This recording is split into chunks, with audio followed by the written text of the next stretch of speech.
Curtis Stephen Varner, today God is giving me a husband in his own image. A husband who is not perfect, but points me to the one who is. A husband whose strength I get to lean into instead of having to do hard things on my own. And a husband I can support with the strength that God has given me.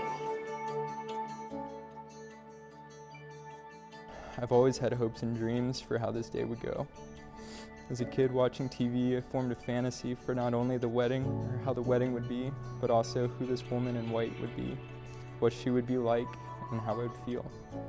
Standing here now, though, I can see how those hopes and dreams weren't wholly accurate.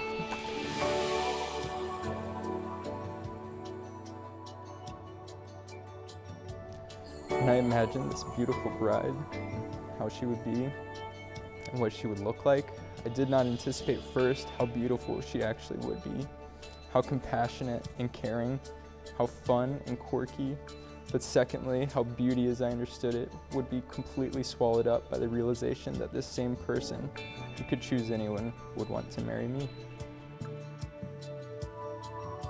God has given me unspeakable peace about this decision, and I'm so grateful I get to marry you.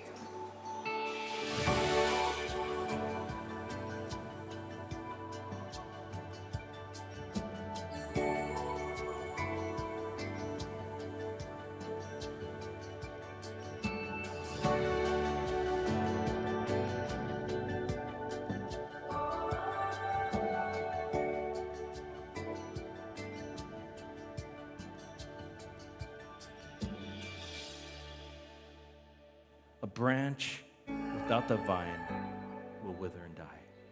A branch attached to the vine, however, is nourished, strengthened, and it bears fruit. Abiding in Christ is the key to a fruitful life in marriage. What does abiding in Christ in marriage look like? It means seeking the Lord together in worship. It means allowing Christ to work in each one of you in his pruning, so that you will be able to go through the rough patches. You can endure disappointments. You can see the worst in each other and be strengthened in your love.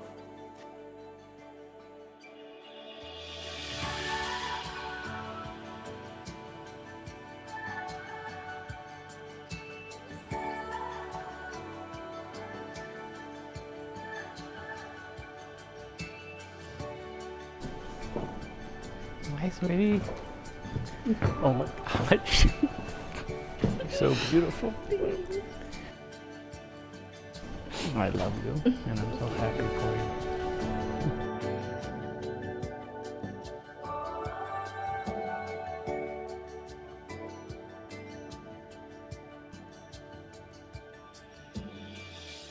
I vow to look to God before myself, before you, and before all else to fulfill, sustain, and strengthen me.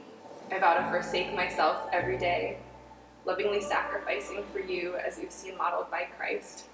I vow to never stop getting to know you, learning the way you think, what you like, and how you've been shaped in life.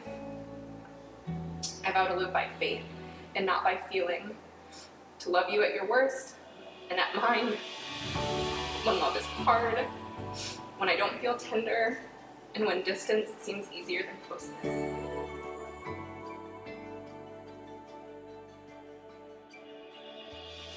When I say I do, that means I will forever. This is the most basic and fundamental promise that I can make to you. I will not leave. When we wake up tomorrow, my promise is not that I will love you better or differently, though I hope that I will. My promise to you is that I will be there till the sun goes down. I promise to pursue your heart and learning who you are, how God has formed you, and where he is taking you. I want to encourage you and sit with you when times are hard and remind you of who you were created to be in Christ. I love you. You gonna marry me a little bit? Yeah. Okay. I hereby pronounce you husband and wife. Curtis, you may now kiss your bride.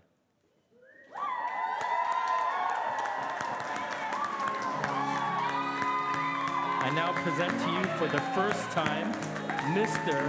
and Mrs. Curtis Varner.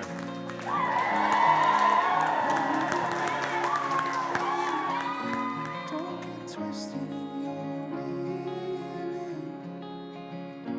Don't get lost within the corners of your mind, the depths of your doubt. Let me be the one to shut them out.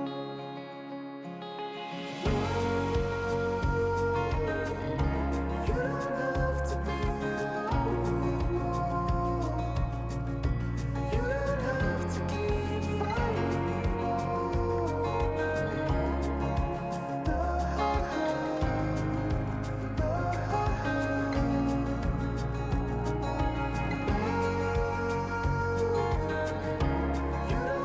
to be alone anymore. You don't have to keep fighting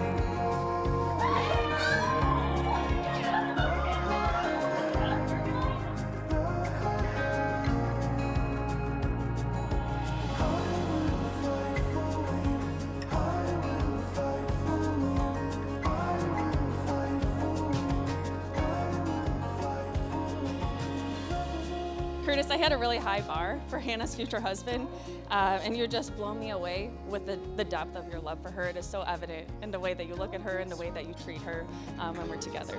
Sacrificial, loyal, and a listener.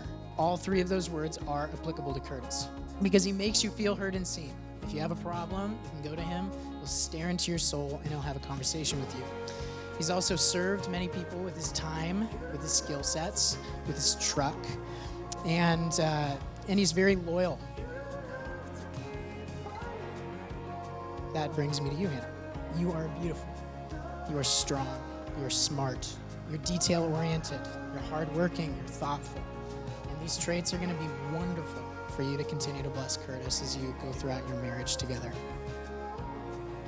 Hannah is always there for a friend. She is willing to do whatever it takes to make you laugh, to make you feel loved.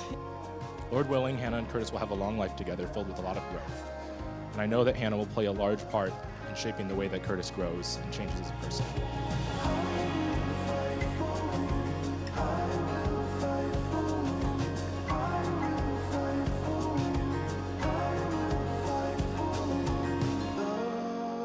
You know, it's not about never making a mistake or, hurting the other person, but kind of just always leaning on each other and growing and learning from each other. And so I'm just really excited to do life with you and learn and grow because of both of you.